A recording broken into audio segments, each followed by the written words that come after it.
Hey, what's going on? Here are your notes for EL6, looking at repetition and figurative language to support interpretation. So on this day, that's literally what we did. We talked about how repetition, or this idea of a poet constantly repeating a phrase or a word within a poem, how we can use that as well as other figurative language, our understanding of that figurative language to support interpretation, our understanding of a poem, the meaning of a poem. What we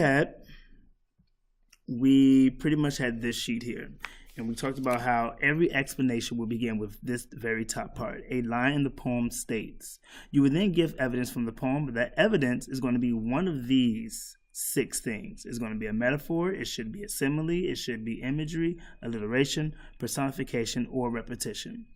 From that point, you would then use these stems to then explain more clearly exactly what you understand about that figurative language or what you understand about that repetition to then show how it supports some key term or phrase in your interpretation.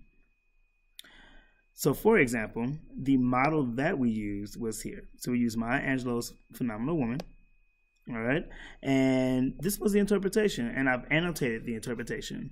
So I said there is repetition in this poem, and the repetition supports unexplainable power. There's also a metaphor in this poem, and the metaphor should support draws people. What we came up with, we talked about how, in this case, we talked about how this moment here, this is our repetition. And we said that this repetition supports unexplainable power because we explained phenomenon. And we said that when something is a phenomenon, it's something that we can definitely see. We know that it's real, it's factual, it's true, but sometimes it's not easily understood. People will question exactly how it came to be.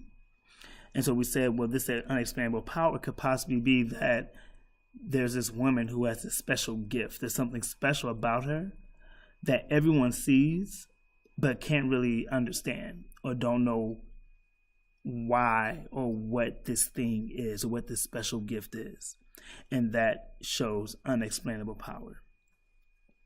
We then recognize here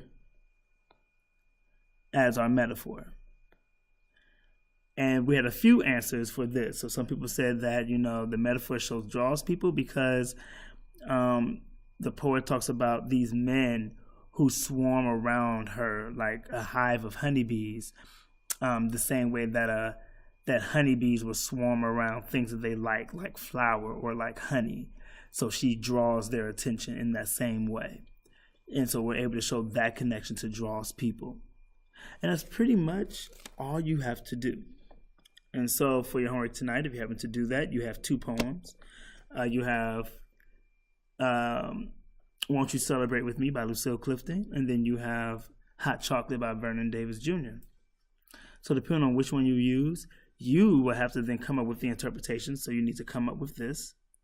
Then you need to annotate in there at least one thing that you use repetition for, and then explain how the repetition supports a term or phrase in your interpretation, just the repetition.